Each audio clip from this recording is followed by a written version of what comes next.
खुदाम यसु मसीह के कदूस मुबारक और जलाली नाम में सबकी सलामती। तो अज़ीज़ो खुदा की शुक्रगुजारी करते हैं आज के इस बाबरकत वक्त के लिए कि खुदाम ने हमें फ़ज़ल दिया है कि हम खुदा के ज़िंदा कलाम को सीखें और खुदाम के पाक नाम को इज़्ज़त व जलाल दें। तो मेरा नाम पास्टर आसिफ रौकस है, FGA चर्च हड़प्पा साहिवाल से मेरा ताल्लुक़ है।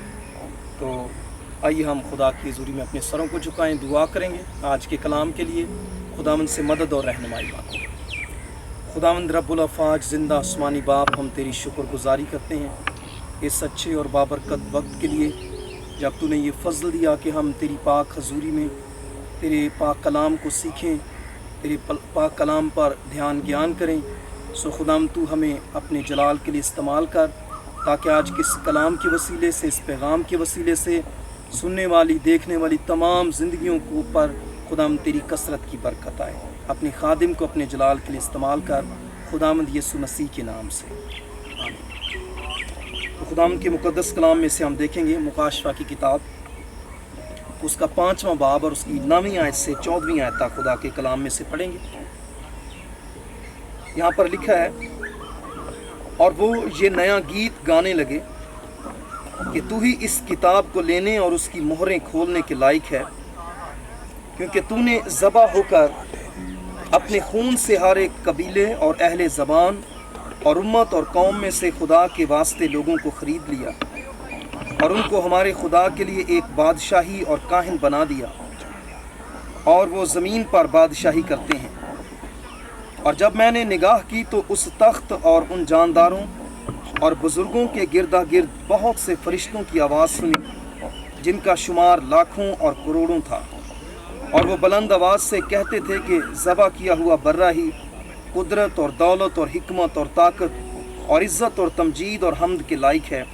फिर मैंने आसमान और ज़मीन के नीचे की और समुंदर की सब मखलूक़ात को, यानी सब चीज़ों को जो उनमें हैं, ये कहते सुना कि जो तख्त पर बैठा है उसकी और बर्रे की हम्द और इज़्ज़त और तमजीद और सल्तनत अब्दुल आबाद रहे। और चारों जानदारों ने आमीन कहा और बुज़ुर्गों ने गिर कर सजदा किया। खुदावंद के मुक़द्दस कलाम का पढ़ा और सुना जाना हम सब के लिए बाइस से बरकत है, आमीन। तो अज़ीज़ो, खुदावंद की शुक्रगुजारी करते हैं कि खुदावंद हमारी ज़िंदगी में ऐसे मौक़े फ़राहम करता है कि जब हम उसके कलाम को सुन सकें, सीख सकें, और खुदा अपने कलाम के वसीले से हमारी रहनुमाई करता है और हमें तंबीह करता है, हमें सिखाता है, हमारी तरबियत करता है। तो जितने भी लोग कभी भी जब उनको खुदा का कलाम सुनने का मौका मिलता है, तो आप इस बात को याद रखें कि खुदा आपसे प्यार करता है, खुदा यसु आपसे प्यार करता है। क्योंकि मुकाशफा की किताब में हम पढ़ते हैं कि मैं जिन जिन को अजीज़ रखता हूँ उनको मलामत और तंबीह करता हूँ, यानी वो सबको तंबीह और मलामत नहीं करता, और खुदा अपने कलाम के वसीले से हमें मलामत और तंबीह करता है। सो जितने भी खुदा के कलाम को सुनने वाले हैं, खुदा उन सबसे प्यार करता है। और आप जितने भी इस वक्त बहन भाई हमें देख रहे हैं, आप सबसे भी खुदावंद बहुत ज़्यादा प्यार करता है। तो अज़ीज़ो, आज हम खुदा के कलाम में से जो बाबरकत बात सीखेंगे वो है खुदा के बर्रे की अज़मत व जलाल, the greatness and glory of the lamb of God. तो जब हम बनी इसराइल की मजहबी ज़िंदगी पर गौर करते हैं, तो उनको जो शरीयत दी गई उसमें उनको बहुत सारी कुर्बानियाँ देने का हुक्म दिया गया, जिसमें उनका जो कौमी कफ़ारे का दिन है उस पर जो बकरा पूरी कौम के कफ़ारे के लिए ज़बह किया जाता था उसकी, और फिर फसा के बर्रे की हमें ख़ास अहमियत नज़र आती है।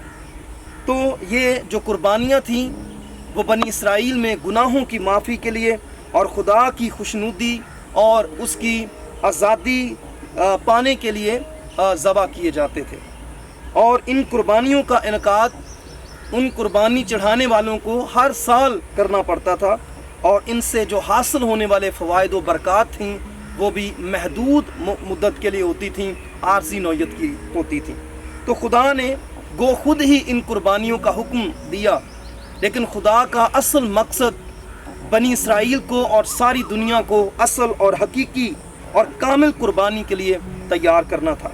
बिलाखिर खुदा ने अपने असल मंसूबा नजात को उसने ज़ाहिर किया जब उसने अपने इकलौते बेटे हमारे खुदावंद यीशु मसीह को भेजा जो यूहन्ना इस्तबागी की गवाही के मुताबिक खुदा का बर्रा है। हालेलुया।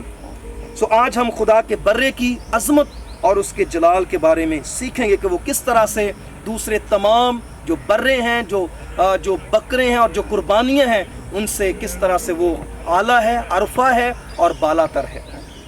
खुदा के बर्रे की अजमत और जलाल की खुसूसियात को हम पहले देखेंगे कि किस तरह से वो दीगर जो कुर्बानियाँ चढ़ाई जाती हैं, दीगर जो कफ़ारे के लिए इंसान कोशिश करते हैं, उनसे किस तरह से उसका जो कफ़ारा है, उसकी जो कुर्बानी है, और वो खुद उनसे किस तरह से बढ़कर है, बालातर है।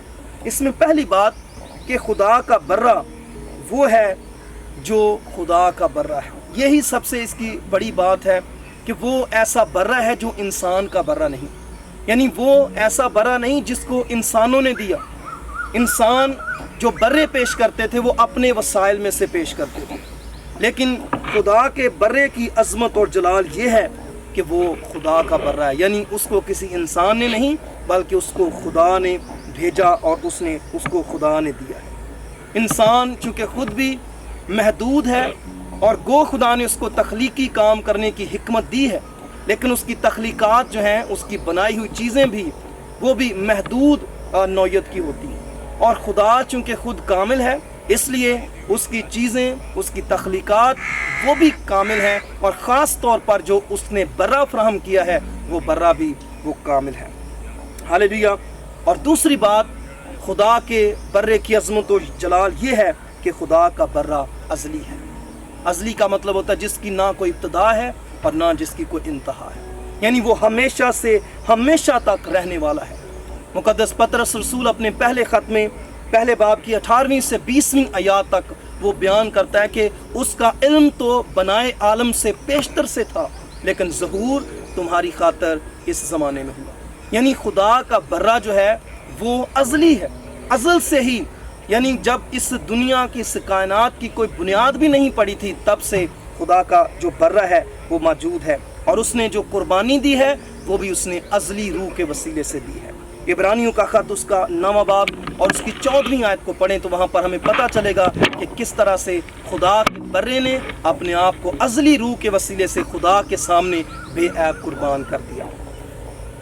खुदा के बर्रे की अज़मत और जलाल ये है कि खुदा का बर्रा बेऐब और बेदाग है। अज़ीज़ों, गो बनी इसराइल भी अपने बर्रे जो खुदा के लिए वो कुर्बानी गुजरानते थे, वो अपने जानवरों में से चुन के देख के उनको निकालते थे कि जो बेऐब हों उनको वो खुदा के लिए कुर्बान करते थे। लेकिन आलमगीर कफ़ारे, आलमगीर गुनाह के बायस ज़मीन और उसकी कायनात और ज़मीन और सारी कायनात में जितनी भी चीज़ें हैं, उन सब पर आदम के गुनाह का, उस मारूसी गुनाह का असर जो है वो मौजूद है। तमाम मखलूक़ात पर उस गुनाह का असर मौजूद है। जैसे रोमियों के ख़त में 8वें बाब में पौलुस रसूल कहता है कि तमाम मखलूक़ात जो हैं वो दर्द ज़े में पड़ी हुई चिल्लाती हैं, और वो तमाम मखलूक़ात बातिल के हवाले कर दी गई थी, बतालत के हवाले कर दी गई थी। इसका मतलब है तमाम मखलूक़ात पर आदम के गुनाह के असरात मौजूद थे, इसलिए दुनिया की कोई चीज़, कायनात की कोई चीज़ किसी भी तरह से मुकम्मल तौर पर बेऐब और बेदाग हो ही नहीं सकती। गो ये जानवर जो हम मासूम समझकर इनको कुर्बान करते हैं, इस तनाजुर में उनमें से भी कोई भी पाक और बेऐब नहीं है, लेकिन ये खुदा का बर्रा है जिसका दावा है कि कौन मुझ में गुनाह साबित करता है। हालेलुया। कोई भी ऐसा और नहीं है जो बेऐब और बेदाग हो जिस तरह से खुदा का बर्रा बेऐब और बेदाग है। फिर खुदा के बर्रे की अज़मत और जलाल ये है कि खुदा का बर्रा दुनिया का कफ़ारा देता है। दुनिया के बर्रे, इंसान के बर्रे सिर्फ उस शख्स का कफ़ारा देते हैं जो कुर्बानी देता है, लेकिन खुदा का बर्रा वो है जो सारे जहान के गुनाह उठा ले जाता है, सारी दुनिया के गुनाह उठा ले जाता है। इसलिए जब मुक़द्दस यूहन्ना इस्तबागी ने यीशु मसीह को अपनी तरफ आते देखा तो उसने उसके बारे में गवाही दी, लोगों को उसने मुखातिब करके कहा कि देखो ये खुदा का बर्रा है जो दुनिया का गुनाह उठा ले जाता है। खुदा का बर्रा पूरी दुनिया का कफ़ारा देता है, लेकिन जो दुनिया के बर्रे हैं, जो इंसान के बर्रे हैं, वो महदूद होते हैं और जो कुर्बानी देता है सिर्फ उसी का वो कफ़ारा देते हैं।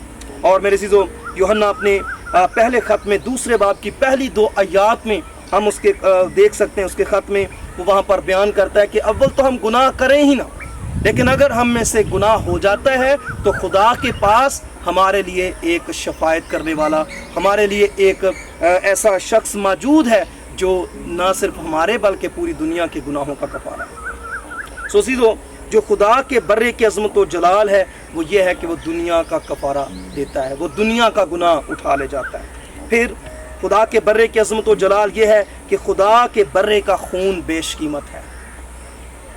مقدس پطرس رسول اپنے خط میں کہتا ہے کہ تمہاری خلاصی فانی چیزوں سے نہیں ہوئی، دنیا کی چیزوں سے نہیں ہوئی، بلکہ ایک پاک اور بے عیب برے کے بیش قیمت خون سے ہوئی۔ خدا کے برے کا جو خون ہے وہ بیش قیمت ہے، اور ہم کہہ سکتے ہیں کہ وہ کسی بھی قیمت سے خریدا نہیں جا سکتا۔ دنیا کے جو بچڑے ہیں، بکرے ہیں، برے ہیں، وہ کسی نہ کسی قیمت پر خریدے جاتے ہیں، کوئی بہت مہنگا بھی ہو پھر بھی انسان اس کو خرید سکتا ہے، یعنی اس برے کی بچڑے کی بھی قیمت ہے اور اس کی نسوں میں چلنے والے خون کی بھی ایک قیمت ہے۔ لیکن خدا کے برے کی جو خون کی قیمت ہے، کوئی اس کی قیمت، وہ پرائس لیس ہے، اس کی کوئی قیمت نہیں ہے۔ وہ ایسا برا ہے کہ نہ کوئی اس کو خرید سکتا ہے اور نہ ہی اس کے خون کو کوئی خرید سکتا ہے، بلکہ وہ ایسا برا ہے اور اس کا خون ایسا خون ہے جو خود تو خریدا نہیں جاتا بلکہ ساری دنیا کو وہ خرید لینے کی قدرت رکھتا ہے۔ ہاللیلویا! اس نے ہمیں خریدا ہے، ہم قیمت سے خریدے گئے ہیں۔ ہم اعمال کی کتاب میں دیکھیں تو وہاں پر 20ویں باب کی 28ویں آیت میں لکھا ہے کہ خدا نے جسے کلیسیا کے بارے میں لکھا ہے کہ اسے خدا نے اپنے خون سے اس نے خریدا ہے، مول لیا ہے۔ اور پھر کرنتھیوں کے خط میں لکھا ہے کہ تم قیمت سے خریدے گئے ہو، تم اپنے نہیں ہو۔ اور پھر مکاشفہ کی کتاب کے 5ویں باب کی 9ویں آیت کو ہم دیکھیں تو یہاں پر لکھا ہے، اور وہ یہ نیا گیت گانے لگے کہ تو ہی اس کتاب کو لینے اور اس کی مہریں کھولنے کے لائق ہے، کیونکہ تو نے ہی ذبح ہو کر اپنے خون سے ہر قبیلے اور اہل زبان اور امت اور قوم میں سے خدا کے واسطے لوگوں کو خرید لیا۔ خدا کے برے نے اپنے خون کے وسیلے سے دنیا کو خریدا ہے، وہ ایسا برا ہے۔ پھر خدا کے برے کی عظمت و جلال یہ ہے کہ خدا کا برا ناممکن کام کرتا ہے، ایسے کام جو کوئی نہیں کرتا وہ کام خدا کا برا کرتا ہے۔ اور خاص طور پر انسان کے لیے جو کام کوئی نہیں کر سکا وہ یہ کہ انسان کو گناہ کے ہاتھوں سے اور شیطان کے ہاتھوں سے آج تک کوئی نہیں خرید سکا، لیکن خدا کے برے نے، ہم نے دیکھا کہ اس نے اپنے خون کے وسیلے سے ساری دنیا کو، تمام لوگوں کو اس نے خرید لیا ہے۔ اور پھر دوسرا کام اس نے جو کیا جو کوئی نہیں کر سکتا کہ اس نے مستقبل کے بھید کھولنے کا اس نے کام کیا ہے۔ ہم یوحنا کی اس رویا کو دیکھیں جو یہاں پر مکاشفہ کی کتاب کے 5ویں باب میں یہاں پر لکھی ہوئی ہے کہ جب اس نے دیکھا کہ ایک شخص ہے جو تخت پر بیٹھا ہے اور اس کے داہنے ہاتھ میں ایک کتاب ہے جو اندر سے اور باہر سے لکھی ہوئی ہے، اور اسے 7 مہریں لگا کر اس کو بند کیا گیا ہے۔ اور وہ کہتا ہے، پھر میں نے ایک زوراور فرشتے کو بلند آواز سے یہ منادی کرتے دیکھا کہ کون اس کتاب کو کھولنے اور اس کی مہریں توڑنے کے لائق ہے، اور کوئی شخص آسمان پر یا زمین کے نیچے اس کتاب کو کھولنے یا اس پر نظر کرنے کے قابل نہ نکلا۔ یہ ایک ایسا کام تھا کہ جس کو کرنے کے لیے نہ آسمان پر کوئی نکلا، نہ زمین پر، نہ زمین کے نیچے رہنے والا۔ اور یہ کام ہونا ضرور تھا تاکہ مستقبل میں خدا جو کچھ کرنا چاہتا ہے وہ بھید آشکارا ہو سکے، لیکن کوئی بھی ایسا نہیں تھا کہ وہ اس کام کو انجام دے سکے۔ اور اس وجہ سے یوحنا جو مکاشفہ کی کتاب کا مصنف ہے وہ اس بات کو سن کر مایوس ہو جاتا ہے، اور یہاں پر لکھا ہے، اور میں اس بات پر زار زار رونے لگا کہ کوئی اس کتاب کو کھولنے یا اس پر نظر کرنے کے لائق نہ نکلا۔ یوحنا بھی مایوس ہو گیا تھا، یوحنا پریشان ہو گیا تھا اس ساری حالت کو دیکھ کر، لیکن تب لکھا ہے، تب ان بزرگوں میں سے ایک نے مجھ سے کہا، مت رو، دیکھ یہودا کے قبیلے کا وہ ببر جو داؤد کی اصل ہے، اس کتاب اور اس کی 7 مہروں کو کھولنے کے لائق کے لیے غالب آیا ہے۔ اور میں نے اس تخت اور 4 جانداروں اور ان بزرگوں کے بیچ میں گویا ذبح کیا ہوا ایک برا کھڑا دیکھا، اس کے 7 سینگ اور 7 آنکھیں تھیں، یہ خدا کی 7 روحیں ہیں جو تمام روئے زمین پر بھیجی گئی ہیں۔ اس نے آ کر تخت پر بیٹھے ہوئے کہ داہنے ہاتھ سے اس کتاب کو لے لیا اور لکھا ہے کہ جب اس نے کتاب لے لی تو وہ چاروں جاندار اور 24 بزرگ اس برے کے سامنے گر پڑے، اور ہر ایک کے ہاتھ میں برپت اور عود سے بھرے ہوئے سونے کے پیالے تھے۔ ہاللیلویہ! یعنی جو کام کوئی نہیں کر سکتا تھا، نہ آسمان پر، نہ زمین پر، نہ زمین کے نیچے، بلکہ وہ مکمل طور پر کس نے کیا ہے؟ وہ خدا کے برے نے وہ کام کیا ہے۔ ہاللیلویہ! خدا کے برے کی عظمت و جلال یہ ہے کہ خدا کا برہ نئے یروشلیم کا مقدس ہے۔ کلام میں لکھا ہوا ہے کہ نئے یروشلیم میں مقدس کی ضرورت نہیں ہوگی، بلکہ خدا اور خدا کا برہ اس نئے یروشلیم کا مقدس ہوگا۔ اور پھر خدا کا برہ نئے یروشلیم کا چراغ ہے، کیونکہ لکھا ہے کہ وہاں پر سورج اور چاند کی روشنی کی وہاں پر ضرورت نہیں ہوگی، بلکہ خدا کا برہ نئے یروشلیم کا چراغ ہوگا۔ خدا کے برے کی عظمت و جلال یہ ہے کہ خدا کا برہ سجدے کے لائق ہے۔ سو میرے عزیزو، یہ ہے خدا کا برہ، یہ ہے اس کی خصوصیات، اس کے منفرد کام جو ہم نے یہاں پر دیکھے۔ سو میرے عزیزو، ہم جب خدا کے برے کی عظمت و جلال کو دیکھ چکے ہیں تو خدا کے برے کی عظمت و جلال ہم سے کیا تقاضا کرتی ہے؟ یہی کہ ہم اپنی نجات کے لیے درست اور کامل برے کا انتخاب کریں۔ ہم دنیا کے اور انسانوں کے جو طریقے ہیں ان کو استعمال نہ کریں، بلکہ خدا کے برے کو ہم منتخب کریں اپنی قربانی کے لیے، اپنے کفارے کے لیے، اور پھر ہم خدا کے برے پر ایمان لائیں اور اس کے پیچھے ہو لیں، جس طرح سے یوحنا کے شاگرد یوحنا اور اندریاس یسوع کو جو خدا کا برہ ہے دیکھ کر اس کے پیچھے ہو لیے، اور پھر ہم نے اس کی پرستش کرنی ہے۔ ہم نے یہاں پر پڑھا کہ آسمان پر 24 بزرگ، چاروں جاندار اور کروڑوں فرشتے خدا کے برے کی پرستش کرتے ہیں۔ سو ہم نے بھی خدا کے برے کی پرستش کرنی ہے۔ اور چوتھی بات جو ہم سے تقاضا کرتی ہے کہ ہم اس کی دلہن کے طور پر خود کو تیار کریں۔ ہم جو کلیسیاں ہیں، ہم اس برے کی دلہن ہیں اور اس کی ضیافت کی ہم نے تیاری کرنی ہے۔ جلد خدا کا برہ دنیا میں آنے والا ہے، سو ہم نے ضرور خدا کے برے کے لیے اپنے آپ کو تیار کرنا ہے۔ اس کی ضیافت میں، اس کی شادی کی ضیافت میں شامل ہونے کے لیے ہم نے اپنے آپ کو تیار کرنا ہے۔ مکاشفہ کی کتاب اس کا 19واں باب اس کی 7ویں آیت سے آپ یہ پڑھ سکتے ہیں کہ برے کی شادی آ پہنچی ہے، اور اس کا مطلب ہے کہ یسوع مسیح کی آمد جو خدا کا برہ ہے نزدیک ہے۔ سو میرے عزیزو، ہمیں اس اخیر زمانے میں اس بات کو سمجھنا ہے، اور ہم نے جو انسان کے نکالے ہوئے طریقے ہیں نجات کے، ان کے پیچھے جانے کی بجائے خدا کے نکالے ہوئے طریقے اور خدا کے پیدا کیے ہوئے وسائل اور خدا کے کھولے ہوئے دروازے کی طرف رجوع کرنے کی ضرورت ہے۔ خداوند اس کلام کے وسیلے سے ہم سب کو برکت اور فضل بخشے۔ آئیے دعا کریں اور خداوند سے برکت مانگیں۔ خداوند زندہ آسمانی باپ، ہم تیرا شکر کرتے ہیں آج کے کلام کے لیے۔ دعا ہے کہ آج جب تیرے لوگوں نے تیرے برے کے جلال کو دیکھا ہے تو فضل بخش دے کہ تیرے لوگ صرف اور صرف تیرے برے پر ڈیپینڈ کریں، صرف اور صرف تیرے برے کا انتخاب کریں جو تو نے ہماری نجات کے لیے مہیا کیا ہے۔ ہمیں اس کی پرستش کرنے کا فضل دے اور ہمیں اس کی آمد ثانی کے لیے تیار ہونے کی توفیق عطا کر، خداوند یسوع مسیح کے نام سے آمین۔ خداوند آپ سب کو بہت برکت۔